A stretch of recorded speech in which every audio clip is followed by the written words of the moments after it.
Muy buenos días, transmitiendo aquí desde Puerto Rico a través del TIVA Network. Estas son Noticias Sin Adorno. Mi nombre es Joe Vargas. Estoy aquí junto a Angie González para dar las noticias más importantes de la semana.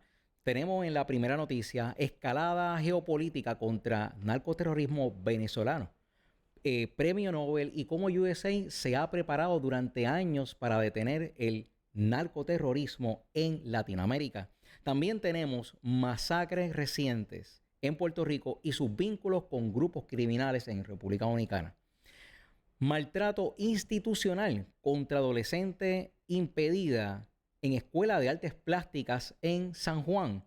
Vamos a ver cómo el reflejo de este tipo de abusos está ocurriendo en muchas universidades de Puerto Rico. También tenemos la ONG, usan fondos de los contribuyentes en Estados Unidos para avanzar agendas radicales. Tenemos también el histórico inicio de paz para la región entre Gaza e Israel. Sus mandatarios hablan y gazatíes e israelíes celebran el alto al fuego, y hablaremos también de las controversias alrededor de este momento de paz que está ocurriendo y la firma de los documentos. Nuevo estudio vincula las vacunas de COVID con el desarrollo de cáncer. Vamos ahí con las noticias, pero antes vamos con Angie González con la reflexión del día de hoy. Angie González, buenos días. Un placer estar aquí como siempre. Oye, ¿sabes qué? En este fin de semana tuve la oportunidad, tanto el sábado como el domingo, de estar en dos actividades donde me pude conectar con mucha gente y recibí muchas personas diciéndonos que están viendo este programa, Bueno. que están siguiendo estas noticias Qué bueno, y que pues, lo que nosotros queremos lograr, que es que están exponiéndose aquí a lo que en otros medios no le dicen. Así que es un gusto, ¿verdad?, poder compartir con la gente cuando estamos en la calle y para nosotros es una bendición que ustedes nos den esa retroalimentación, ese feedback de que lo que estamos haciendo pues realmente está complaciendo el deseo de la gente que quiere información creíble. ¿Okay? Y antes de pasar entonces a las noticias, vamos a ver algo que nos dice la Biblia. Recuerde que la Biblia es relevante y pertinente para la discusión pública del país. Y en la primera carta del apóstol Juan, en el capítulo 2, versos del 2 al 6, dice: y él, hablando de Jesucristo, él es la propiciación por nuestros pecados, y no solamente por los nuestros, sino también por los de todo el mundo. Y en esto sabemos que nosotros le conocemos si guardamos sus mandamientos. El que dice yo le conozco y no guarda sus mandamientos, el tal es mentiroso y la verdad no está en él. Pero el que guarda su palabra, en este verdaderamente el amor de Dios se ha perfeccionado. Por esto sabemos que estamos en él. El que dice que permanece en él debe andar como él anduvo. Y nosotros vivimos en un país que tiene una cultura cristiana, eso no lo podemos negar. Y en nuestra historia nosotros tenemos la entrada del catolicismo a través de la colonización de los españoles y posteriormente la entrada del protestantismo una vez que Puerto Rico vino a formar parte de la nación americana, cuando nos convertimos en un territorio incorporado de la nación americana. Así que tanto por el protestantismo como por el catolicismo, Puerto Rico se ha construido desde sus inicios como un país de tradición cristiana. Y tanto nuestra historia como nuestras leyes, nuestras tradiciones evidencian la influencia del cristianismo en nuestra sociedad. Se estima que más del 90% de las personas en Puerto Rico se identifican como creyentes del cristianismo, aunque no asistan a una iglesia. Irónicamente, con tantas personas que alegan ser cristianos o al menos tener los valores del cristianismo, Puerto Rico es un país saturado de violencia, de corrupción, de evasión contributiva, de robos y fraudes, de consumo de drogas y alcohol, de maltrato a niños y envejecientes, de libertinaje sexual y con una alta tasa de divorcios y abortos y con la más baja natalidad del continente americano. Y Puerto Rico es la cuna de la música urbana obscena y además es un país que se siente orgulloso de haber trasladado esa obscenidad a casi todo el mundo. Entonces, de verdad, resulta como bien contradictorio, porque Puerto Rico en este momento es un país que está en bancarrota moral, social y cultural, lo que es totalmente incongruente con el reclamo de que somos una sociedad cristiana. Somos uno de los países del mundo con más iglesias por milla cuadrada. Y todos los domingos, centenares de miles de puertorriqueños visitan una iglesia, pero escasamente escuchamos la voz de los cristianos, sobre todo de los líderes cristianos, señalando todos estos males que yo acabo de enumerar. Y el apóstol Juan dejó claro en este pasaje que acabo de leer que lo que nos hace ser cristianos no es asistir a un templo semanalmente. Lo que nos hace ser cristianos es la obediencia a la palabra, lo que nos hace ser verdaderamente cristianos. Y si nosotros no obedecemos los mandamientos, dice el apóstol Juan que somos mentirosos. No lo dije yo. El apóstol Juan dice, si nosotros no obedecemos los mandamientos y decimos que somos cristianos, en realidad lo que somos es mentirosos.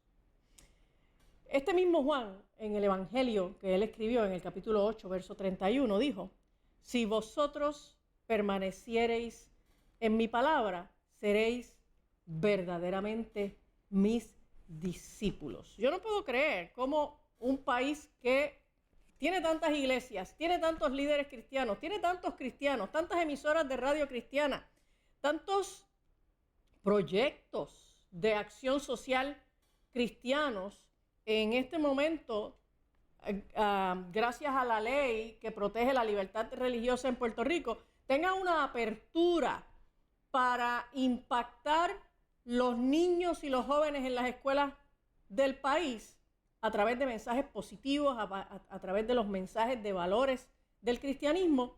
Y yo no estoy viendo movimiento de las iglesias cristianas para ofrecer servicios, apoyo, ayuda, para ministrar, para llevar actividades que puedan ser relevantes y que puedan ser de ayuda a los niños y a los jóvenes de nuestro país. Sin embargo, los musulmanes ya lo están haciendo, los masones ya lo están haciendo. Bastante. Y entonces después nos quejamos de lo que está pasando con nuestros niños y con nuestros jóvenes en las escuelas. Señores, tenemos una ley recién firmada de libertad religiosa que garantiza que fuera del horario lectivo los cristianos podemos ir a las escuelas a dar una diversidad de servicios. Otras religiones están aprovechándolo. Y los cristianos no pueden quedarse sentados. Porque nosotros tenemos una gran comisión, nosotros tenemos un mandamiento ordenado por nuestro Señor Jesucristo. Nosotros tenemos que ir por todo el mundo y predicar el Evangelio a toda criatura. Bueno, importante que lean la ley de libertad religiosa para que sepan cuáles son sus alcances y los cristianos tenemos que tomar acción de acuerdo a lo que nos permite esa ley. Iniciando con la primera noticia, tenemos la escalada geopolítica contra el narcotráfico. Estados Unidos ensaya estrategias contra el régimen venezolano. Este fin de semana Maduro intentaba acercarse a comunidades indígenas como un acto de desesperación ante la posible acción terrestre por parte de los Estados Unidos contra los líderes del narcoestado chavista, responsable del tráfico ilegal que incluye drogas, armas, minerales y hasta tráfico humano. Primer video, señor director. A medida que la presión sobre Venezuela alcanza nuevos niveles, la administración Trump opera una estrategia cuidadosamente calibrada para desmantelar las redes ilícitas que sostiene a la dictadura chavista, mientras Trump contempla la posibilidad de una acción terrestre dentro del país. Desde su regreso a la Casa Blanca, Trump ha impulsado ejercicios estratégicos conocidos como War Games, y esto se dio en Miami bajo el Comando Sur. Estos simulacros combinan inteligencia, diplomacia, logística y acciones militares en un escenario tipo juego de mesa bien complejo, buscando anticipar reacciones del adversario y evaluar los costos. Las simulaciones militares en juegos de mesa tienen raíces históricas y sus versiones modernas emplean sofisticados modelos cuantitativos. La Marina de Estados Unidos lo ha estado adoptando para perfeccionar tácticas de portaaviones y reabastecimiento en alta mar. Aplicado al escenario venezolano, los simulacros enfrentan dos jugadores, Estados Unidos y sus aliados, que buscan remover a Maduro, versus Rusia, China y Cuba defendiendo al régimen. Un juego importante fue el escenario llamado Peace Game venezolano y de Venezuela, y esto se jugó en el 2019, donde una intervención directa sin respaldo regional terminó fortaleciendo a Maduro. Este escenario simulaba una acción militar con la figura de Juan Guaidó, lo que obligó en el simulacro a Estados Unidos a replantearse otra estrategia híbrida como la que está llevando actualmente para intentar liberar a los venezolanos del régimen chavista y estabilizar la zona. La transacción del plan a la práctica ya está en marcha, pues Trump canceló por completo la vía diplomática con Maduro, removiendo al negociador Richard Grenell y consolidando la línea dura representada por el senador Marcos Rubio, según nosotros hemos visto en muchas entrevistas sobre el tema. Próximo video, por favor. En Estados Unidos utiliza ahora mismo, están utilizando a Puerto Rico como base principal de operaciones desde la isla. Se desplegó 8 buques de guerra y más de 5,000 efectivos en el Caribe, con destructores clase Elbrecht-Volker, aviones P-8 Poseidon y un submarino nuclear, que ese es el famoso USS Newport News. Próximo video cuando pueda, señor director. El objetivo oficial es interdictar narcolanchas, efectos estratégicos para aislar específicamente a Rusia, a China y a Cuba, quienes son los que se alimentan de este tráfico. La estrategia de la recompensa actualmente por la captura de los líderes del Cartel de los Soles es poder abrir un vínculo con mandos venezolanos, políticos y militares, a quienes pueden ofrecer sufragar gastos militares por apresar a Maduro y entregarlo en aguas internacionales. A los que deseen entregarlo, Estados Unidos respaldará con armas, inteligencia y apoyo aéreo, más los recursos necesarios. El régimen chavista acusó a Estados Unidos de preparar una invasión y estos pasados días estuvieron en la ONU dando y haciendo este reclamo. Rusia y China en la ONU denunciaron la presencia militar estadounidense y el Caribe con una provocación y agresión contra Venezuela al convocar una sesión de urgencia en el Consejo de Seguridad. Vamos para el próximo video, por favor, señor director. En paralelo, Washington ha extendido su ofensiva naval. El 3 de octubre, el secretario de Defensa, Peter Hegseth, informó que Estados Unidos abatió una embarcación cerca de Venezuela con 4 presuntos narcotraficantes muertos. En total, se ha destruido al menos 4 naves en semanas recientes, con un saldo de 21 muertos.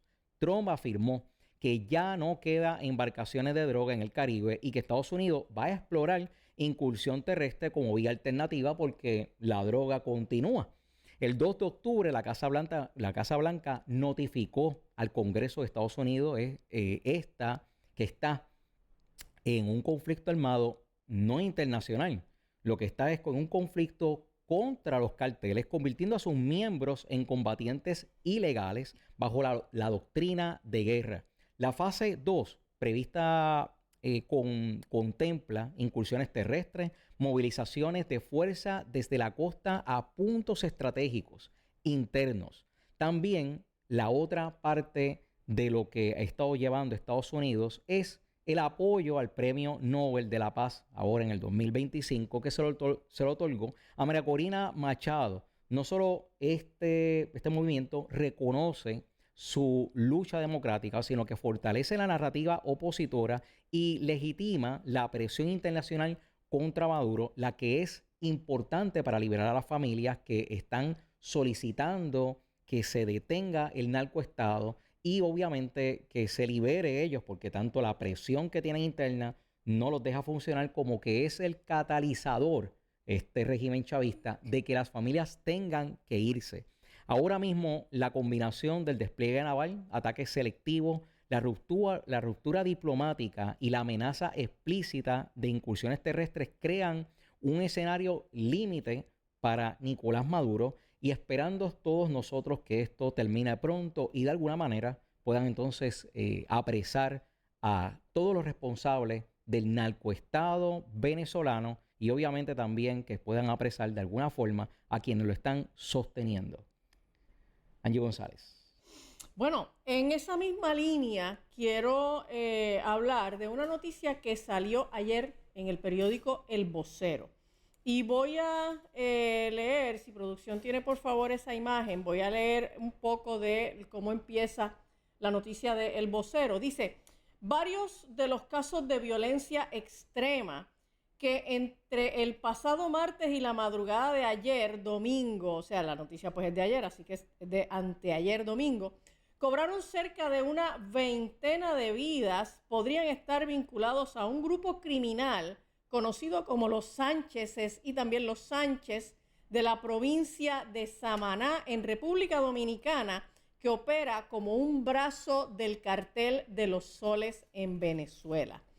Diversas fuentes han señalado que una parte significativa de la cocaína que estuvo entrando a Puerto Rico hasta el pasado agosto era transportada por el grupo de los Sánchez, a los que le atribuyen haber tomado una ofensiva de horror contra varios sospechosos de haberse robado un alijo en el área de Aguada. Un alijo es un cargamento de contrabando, ¿no?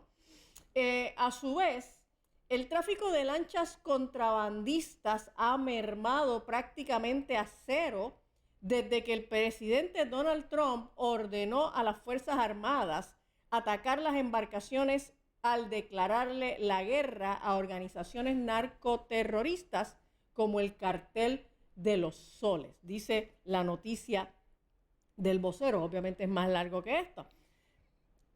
Al momento, la Marina de los Estados Unidos ya ha destruido 3 embarcaciones que han salido de Venezuela con cargamentos de drogas hacia aguas internacionales, y durante la conmemoración del aniversario número 250 de la Marina estadounidense, que se celebró el domingo 5 de octubre, el presidente Trump dijo: ya no hay botes en el agua, no puedo encontrar ninguno.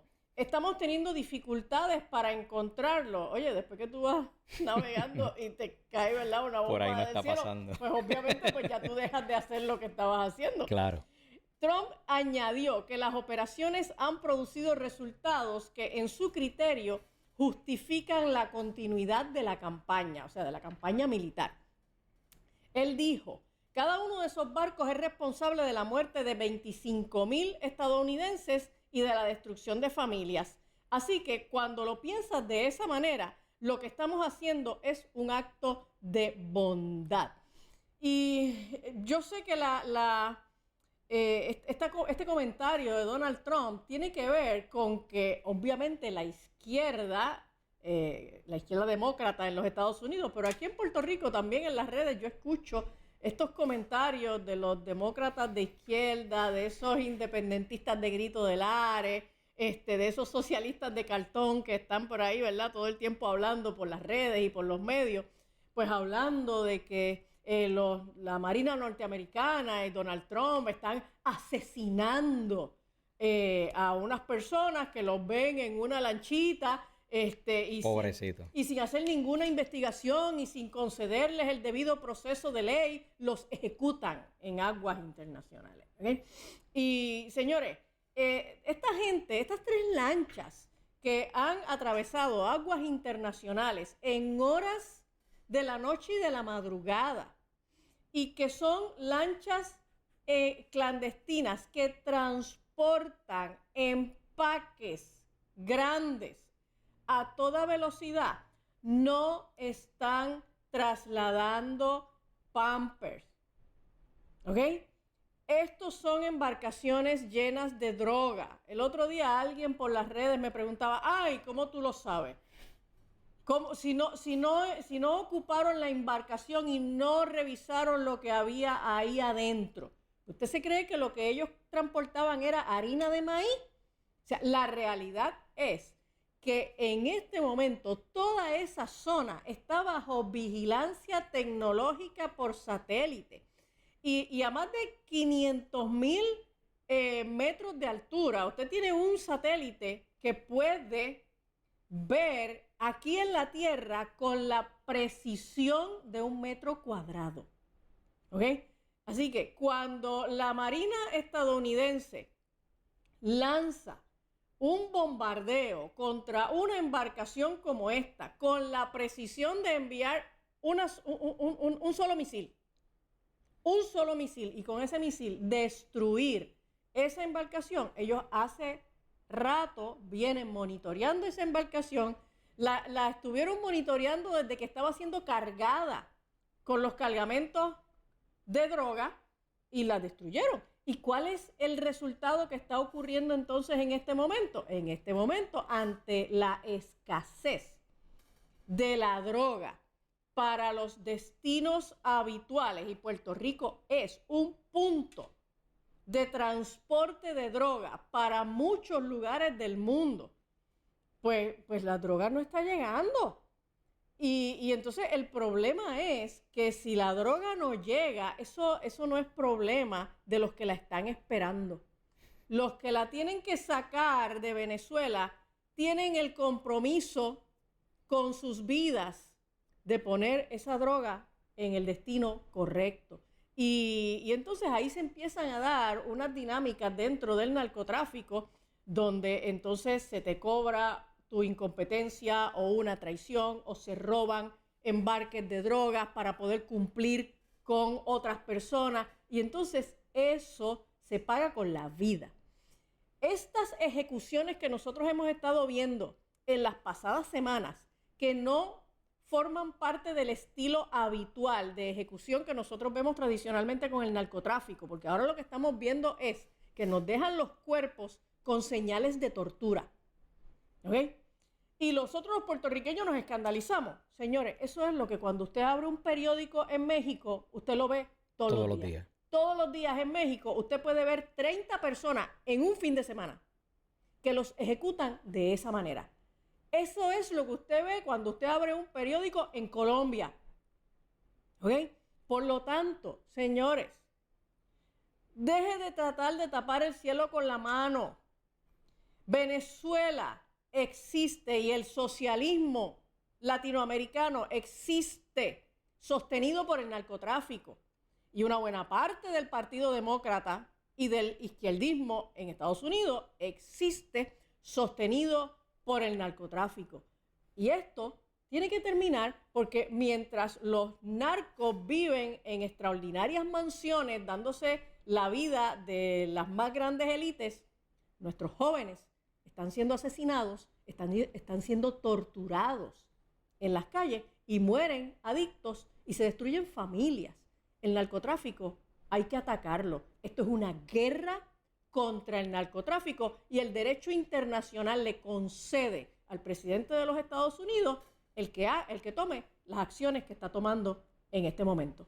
Una de las cosas que yo estuve trabajando cuando estuve corriendo la campaña política fue buscar estrategias para las personas que están metidas en el narcotráfico. Específicamente, yo quería hacer un programa dentro de los residenciales públicos que lo traigo porque creo que ahora es el momento, porque está ocurriendo como un desfase, una desesperación por estas personas que ahora sí está ocurriendo de que no hay el material que ellos venden. O sea, hay una escasez de la droga. Hay una escasez realmente de la droga y por lo tanto lo primero que van a hacer es que ellos van a empezar a comportarse de manera no habitual porque le cambiaste el escenario de mercado que ellos tienen. Entonces, Creo que ahora habría que empezar, y esto no es tanto responsabilidad de Trump, me parece a mí que es una responsabilidad local de manera estatal, de que se empiece entonces a crear el programa a través de trabajadores sociales para ver cómo empezamos entonces a rescatar esas personas para poder entonces de alguna manera no solamente emplearlos, sino insertarlos Sí. en el área comercial, porque es que hay personas que nacieron en esto, sus papás, no, sus abuelos, desde sus abuelos, ellos están en esta herencia de narcotráfico. Si no se atiende así, Sí. estas personas van a seguirse entonces matando porque no conocen otra cosa. Así que no es que tampoco, no es que no lo estoy demonificando, lo hacen mal, pero hay que buscar entonces reeducarlo Porque porque tenemos un problema. es que tenemos que buscar alternativas para atender el problema de las adicciones y el problema del narcotráfico. Y no podemos seguir pensando que esto es un problema de Venezuela No o es es un aislado. problema de Colombia. Esto es un problema generalizado y Puerto Rico es un puente para transportar droga y lo ha sido por décadas, pero son temas que aquí en Puerto Rico no se quieren tocar. Y la cosa se va a ir poniendo cada vez más difícil porque ya Trump dijo, ya yo no veo barquitos, pero ellos no van a dejar de mover droga. Así que ahora ellos van a empezar a mover la Terrestre. droga por vía terrestre y es muy probable que eventualmente Trump empiece a ordenar movilización de tropas dentro del suelo venezolano en busca de ¿verdad? Atender a estos carteles de la droga, porque Maduro dice que ellos están haciendo unos operativos, pero imagínate, Eso es operativo. eso es un teatro. Bueno, próxima noticia, tenemos un abuso institucional en la Escuela de Artes Plásticas y esta noticia se origina por una querella ante el Decanato de Asuntos Académicos y Estudiantiles de la Escuela de Artes Plásticas y Diseño de San Juan. Y esto ha desatado una preocupación en el ámbito educativo y de derechos humanos. La denuncia fue presentada por un estudiante con esquizencefalía, quien alega que un profesor la amenazó verbalmente tras pedir aclaración sobre una calificación, una situación que ocurre mucho en las universidades. Luego de reportarlo, la directora del departamento le negó el acomodo razonable para cambiar de profesor y lo obligó a permanecer en el mismo curso sin medidas de protección. Este caso marca la primera denuncia pública de un presunto maltrato institucional dentro de la Escuela de Artes Plásticas. Institución que ha sido reconocida por su prestigio cultural y abre la puerta a una investigación sobre un posible patrón de negligencia hacia estudiantes con impedimentos, que es lo que se quiere investigar. En Puerto Rico, que es la razón de este reportaje, es que este tipo de maltrato no es un hecho aislado. Organizaciones y asociaciones de padres llevan años denunciando un patrón constante y sistemático de violaciones a los derechos de personas con impedimento en las universidades. Aunque leyes como la ADA y la Ley 51 garantizan protección, muchas instituciones incumplen los procesos. La falta de protocolos, personal capacitado y sensibilidad administrativa genera un entorno hostil que revictimiza a los estudiantes con discapacidades. El caso de la Escuela de Artes Plásticas adquiere relevancia nacional por exponer cómo la exclusión y la falta de empatía alcanzan a instituciones donde el arte debería de representar inclusión y comprensión. La querella lo que plantea son amenazas y negación de derechos. Vamos con el próximo video, señor director.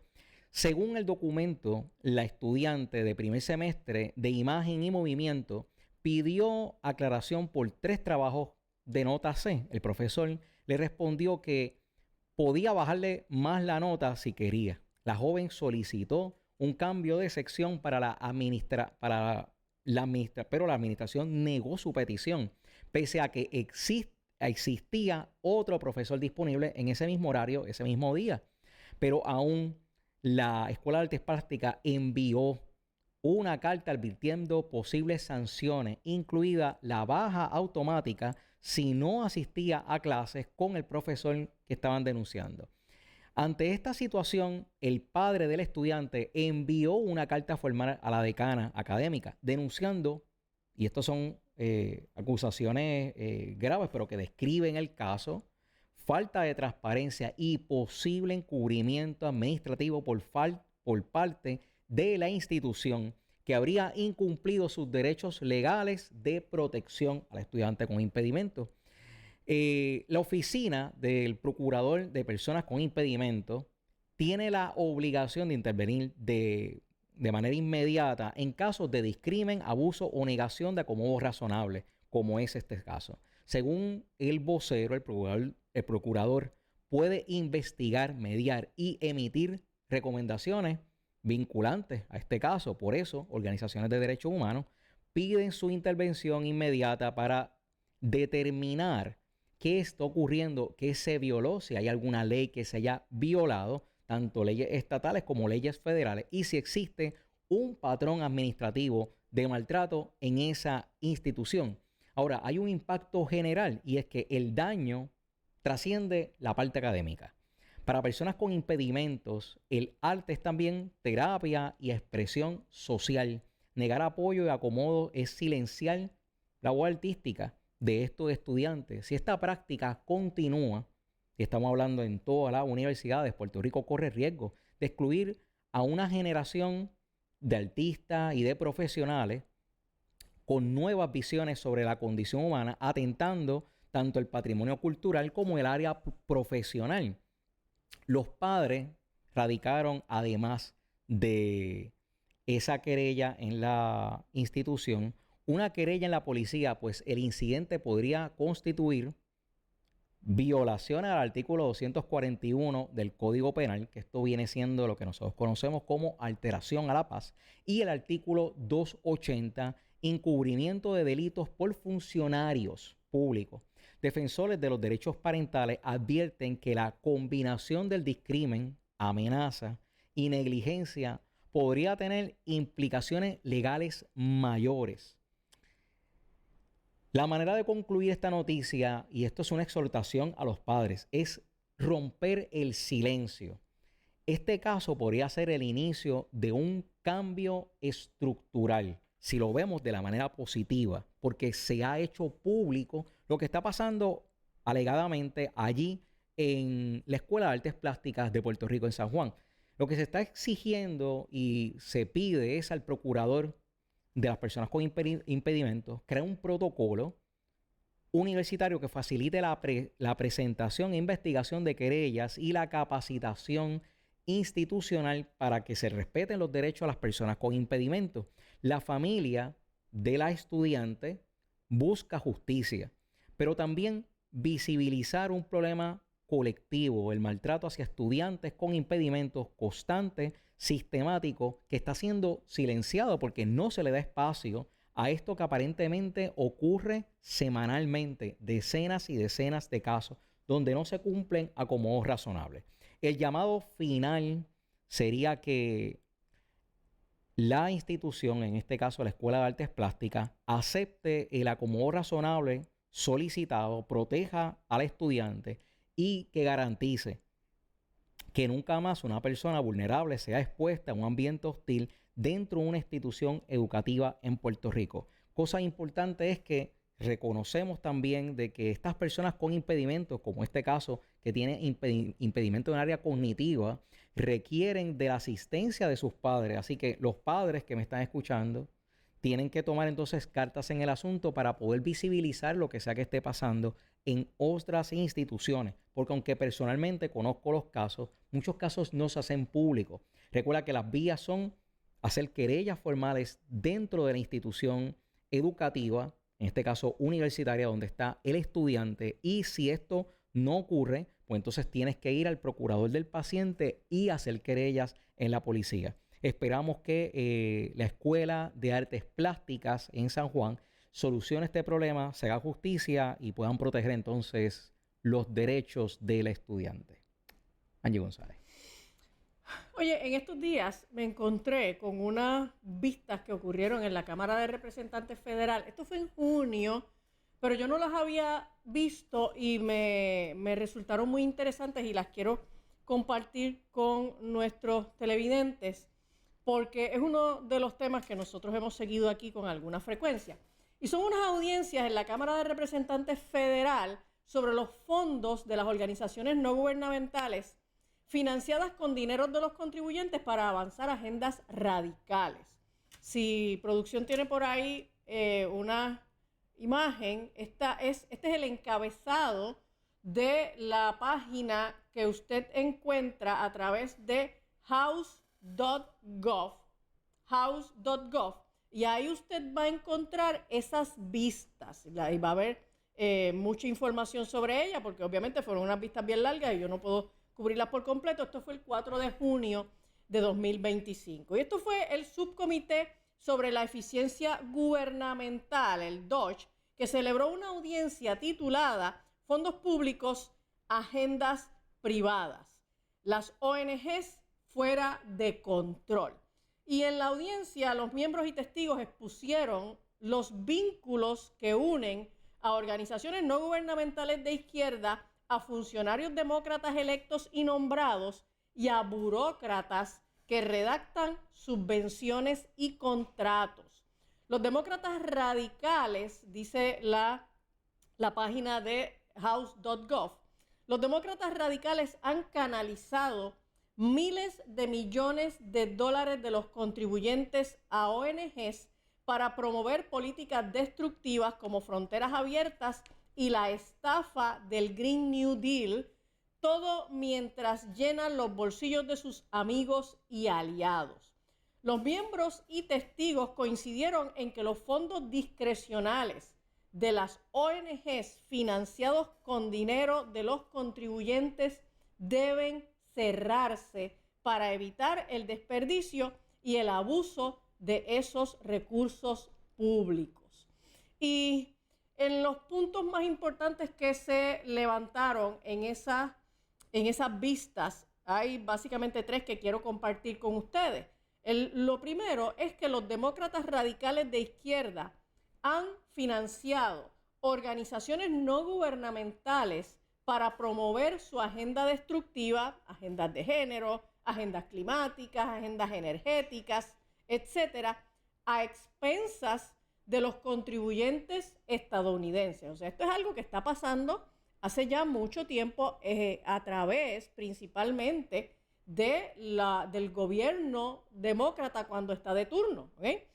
El segundo punto clave es que gran parte de la oposición que ha enfrentado los esfuerzos con DOGE, con la Agencia para la Eficiencia Gubernamental, que inicia con la administración de Trump, esa oposición realmente de donde proviene es de las ONGs, de las organizaciones no gubernamentales, porque ellos no quieren que esos fondos discrecionales les sean recortados. Y lo tercero es que la administración de Trump y el DOGE están tomando medidas para desenmascarar estos esquemas de organizaciones no gubernamentales y recuperar los fondos. El Congreso también debe actuar para cerrar el canal que mantiene en funcionamiento esta maquinaria de lavado de dinero. Específicamente la representante Marjorie Taylor Greene, por ahí tenemos una imagen de ella en esa vista, ella expuso lo que ella llamó el círculo de la vida demócrata, como un esquema en el que se elige una administración demócrata, se crea un fondo de reserva para las organizaciones no gubernamentales y se canalizan los recursos de los contribuyentes a esas organizaciones. Y a menudo los exfuncionarios luego comienzan a trabajar en las ONGs. O sea, una vez que entonces el Partido Demócrata pierde en alguna próxima elección, esos funcionarios demócratas que perdieron en las elecciones terminan siendo contratados con jugosísimos salarios en las organizaciones no gubernamentales que son pagadas con los fondos de los contribuyentes norteamericanos. Marjorie Taylor Greene dijo, la voy a citar, este esquema funciona en un ciclo. Los funcionarios de la administración demócrata trabajan con las organizaciones no gubernamentales de izquierda para implementar programas de manera que aseguren que las ONGs reciban enormes subvenciones y contratos. Los líderes de esos grupos beneficiarios luego se encargan de donar a las campañas políticas demócratas. Esta compleja red de conexiones es cómo los funcionarios demócratas electos y designados y las organizaciones no gubernamentales aliadas trabajan juntos. Las agencias federales financian a las ONGs y las ONGs moldean el comportamiento de las agencias. Puede ser difícil distinguir dónde termina el gobierno y dónde comienza una ONG. Las organizaciones sin fines de lucro sirven esencialmente como un brazo del gobierno. Dicho de otra manera, si la burocracia permanente es la cuarta rama de facto del gobierno, entonces estas organizaciones no gubernamentales de izquierda serían la quinta, dijo la representante Marjorie Taylor Greene. Y este es un juego de pitcher y catcher que tienen entre las administraciones demócratas y las organizaciones no gubernamentales que se disfrazan de organizaciones que están dando servicios no solamente a las comunidades en los Estados Unidos, sino también fuera de los Estados Unidos, y en realidad lo que están haciendo es utilizando los fondos de los contribuyentes norteamericanos para implantar agendas ideológicas, pero además apropiándose de unas cantidades extraordinarias de dinero de los contribuyentes para entonces hacer donativos a las campañas del Partido Demócrata. Y esa es una de las razones por las que en este momento el Partido Demócrata de los Estados Unidos está en una situación económica bien precaria, porque a través de los recortes de fondos que se han hecho a las organizaciones no gubernamentales, a través de la agencia de esta oficina, ¿verdad?, de eficiencia gubernamental, en la medida en que se ha ido recortando dinero a las organizaciones no gubernamentales, las organizaciones no gubernamentales no tienen fondos suficientes para seguir lavando dinero y dirigiéndolo al Partido Demócrata. Cosas similares están pasando aquí en Puerto Rico, donde personas se visten de organizaciones sin fines de lucro para dar servicio. Sobre eso les recuerdo que en el próximo programa vamos a estar hablando sobre qué es lo que está pasando con el tema del contrato entre el Departamento de Educación y los masones. Eso lo vamos a estar tocando en el próximo programa de Sin Adorno, al mediodía. Próxima noticia, tenemos histórico inicio de paz para la región entre Gaza e Israel. Sus mandatarios hablan y gazatíes e Israel celebran alto al fuego. Mientras ocurre un cisma político en Israel, al Trump pedir que indulten a Netanyahu por haber aceptado el acuerdo de paz.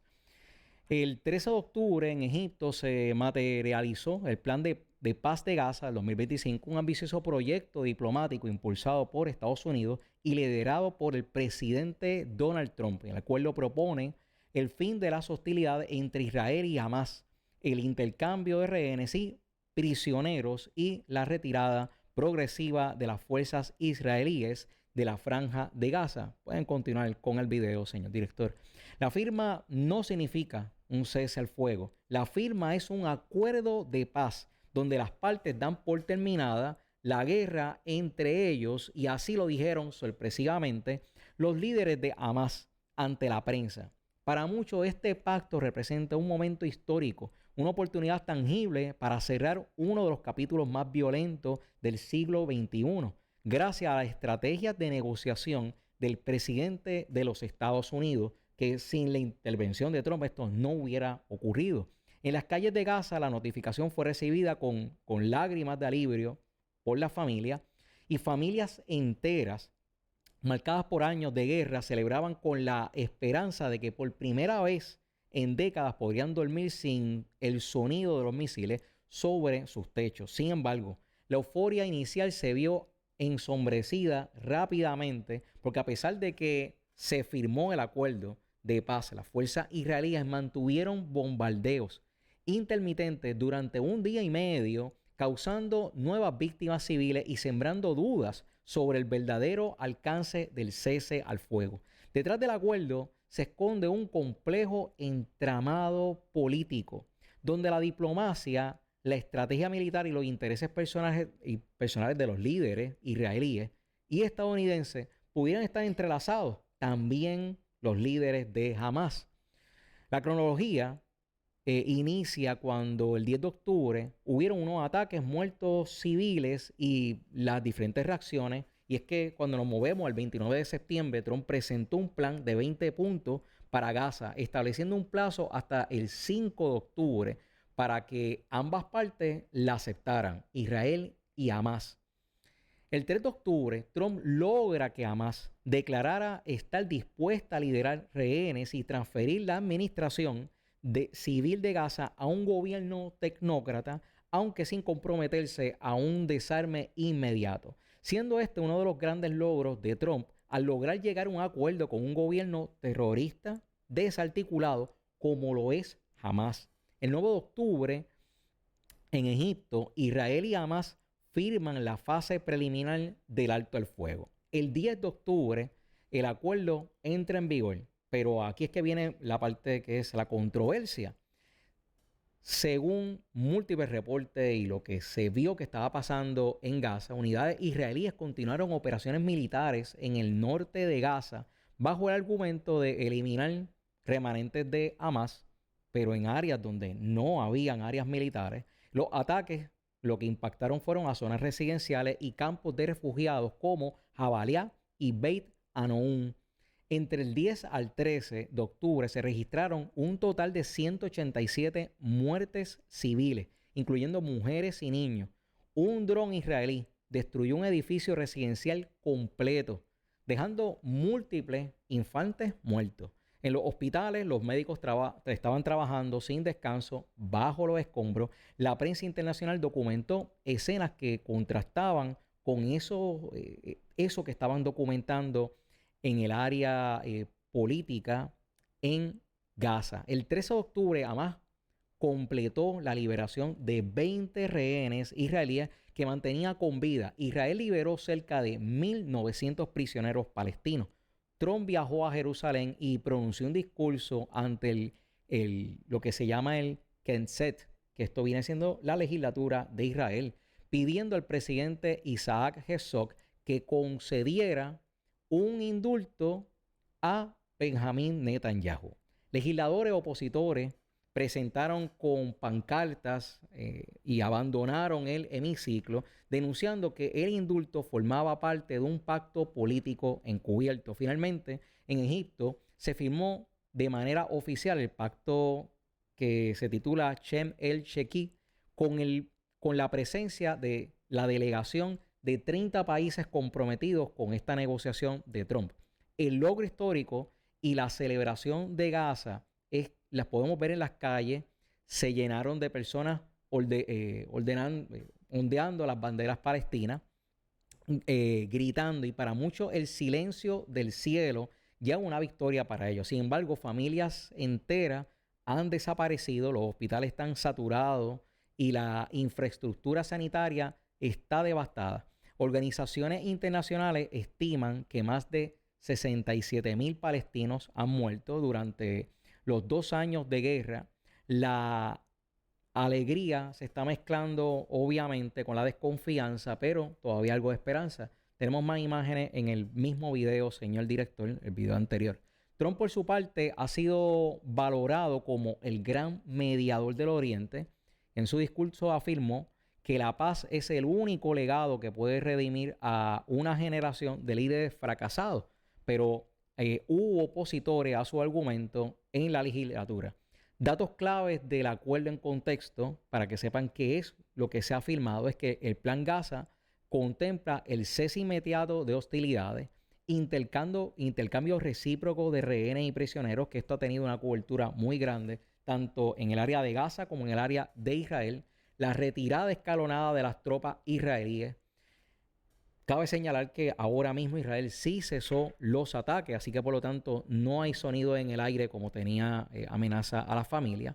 Un programa internacional de reconstrucción, que esto es una de las cosas más ambiciosas, valorado en $53,000 millones, con una primera fase de 3.000 millones destinada a vivienda temporal, remoción de escombros y rehabilitación de hospitales.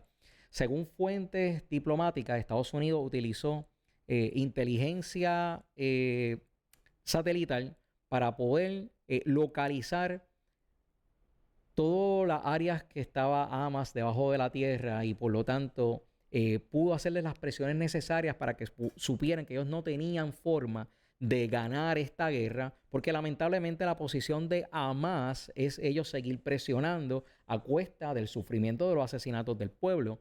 En este discurso de la legislatura, Trump evitó pronunciarse sobre el reconocimiento del Estado palestino, pero la gran controversia donde surgió fue cuando pidió abiertamente que Netanyahu fuera indultado y calificando los procesos judiciales en su contra, esto fue lo que dijo Trump, una persecución política. Netanyahu enfrenta ahora mismo acusaciones de corrupción, soborno y manipulación mediática, además de una orden de arresto internacional emitida por la Corte Penal Internacional desde noviembre del 2024 por presuntos crímenes de guerra y lesa humanidad. Todas estas acusaciones siguen una actitud política que el mundo ha podido ver durante los pasados meses, donde Netanyahu sí ha ordenado ataques contra países mientras Estados Unidos intentaba negociaciones pacíficas. Y estos ataques de Netanyahu interrumpieron las vías pacíficas que Trump ha proponido. Ahora mismo nosotros estamos viendo que esta escalada ha cesado. Lo que estamos esperando es que continúe y le damos las gracias a todas las personas que de alguna manera han iniciado este proceso de paz. Más sin embargo, nos mantenemos muy atentos porque lo que nosotros y lo que dicen personas atentos a esto es que no quiere que la paga de la paz sea que indulten a las personas como Netanyahu y líderes de Hamas, que son los responsables de haber metido estas dos regiones en este genocidio. Angie González. La realidad es que eso es una decisión bien sensitiva. Lo sé. Porque en un momento dado uno tiene que, ¿verdad?, tomar la decisión de decir, bueno, y ellos van a negociar eso, tanto Hamas como Netanyahu, que los liberen. Obviamente, o sea, que los liberen. Que se indulte a Netanyahu y él salga limpio de polvo y paja, eso va a ser una negociación que él no va a ceder ante eso. No la va a ceder. Y entonces en un momento dado uno dice, bueno, pues, ¿qué me queda entonces? Vamos a garantizar la paz en la región, que se vuelva a reconstruir para que la gente pueda vivir con una calidad de vida y tengan hospitales y qué sé yo, y dejamos entonces a este hombre que se le escape entre las patas al diablo. Yo no sé, de verdad la decisión es bien, bien difícil. ¿Ok? Así que yo le doy gracias a Dios que yo no tengo que estar metida en esas negociaciones porque bien fuerte, sí, porque es bien difícil. Pero bueno, quiero terminar entonces con una nota corta, pero esto es un estudio bien reciente y no quería dejarlo pasar. Esto es un estudio que se publicó el pasado 26 de septiembre. Por ahí tenemos el heading, ¿verdad?, el encabezado de ese estudio. Y se publicó en el British Journal of Cancer. Y esto es un estudio que básicamente lo que encuentra es un aumento significativo en la incidencia de cáncer un año después de haberse inoculado con las vacunas para el COVID-19. El estudio se titula Riesgos de cánceres asociados con la vacunación contra COVID-19 a un año de la vacunación. Esto es un estudio de cohorte basado en la población de Corea del Sur. Y este estudio retrospectivo poblacional a gran escala en Seúl, en Corea del Sur, tuvo como objetivo estimar las incidencias acumuladas y los riesgos posteriores de cáncer en general un año después de la vacunación contra el COVID-19. Se obtuvieron los datos de 8.407.849 individuos entre 2021 y 2023. Este es, según mi conocimiento, la muestra más grande que se ha utilizado en un estudio de este tipo con relación a los efectos secundarios de las vacunas contra el COVID. Este estudio incluyó los datos de casi 8,5 millones de personas. ¿Okay? y obtuvieron los datos de la base de datos del Seguro Nacional de Salud de Corea. Los participantes fueron categorizados en 2 grupos según su estado de vacunación contra el COVID-19 y se encontró un aumento significativo un año después de la vacunación en los riesgos de cáncer de tiroides, cáncer gástrico, colorectal, de pulmón, de mama y de próstata. Bueno, eso ha sido todo en el programa del día de hoy, en este noticiero. Te invito a que no nos dejes y continúe entonces aquí en Tiva TV para el próximo programa, pero antes, y es bien importante que para poder entender lo que está pasando a nivel internacional, un libro que recomendado para que tú entiendas la situación geopolítica es este libro, Hurtar, Matar y Destruir. Esto es escrito por la doctora Angie González. Realmente, esto es un libro que a pesar de que tiene una base teológica, hace una referencia muy precisa de qué es lo que está pasando, este entramado geopolítico, para poder entender qué es lo que está pasando en la Agenda 2030 y las agendas que estas organizaciones supranacionales inventan para ellos poder llevar una agenda, para tú poder identificarlo, qué es lo que está pasando. Recuerda comprar el libro, lo tenemos aquí disponible en Tiva TV. También lo puedes conseguir en Amazon y en otras librerías. Gracias a todos y que Dios les bendiga.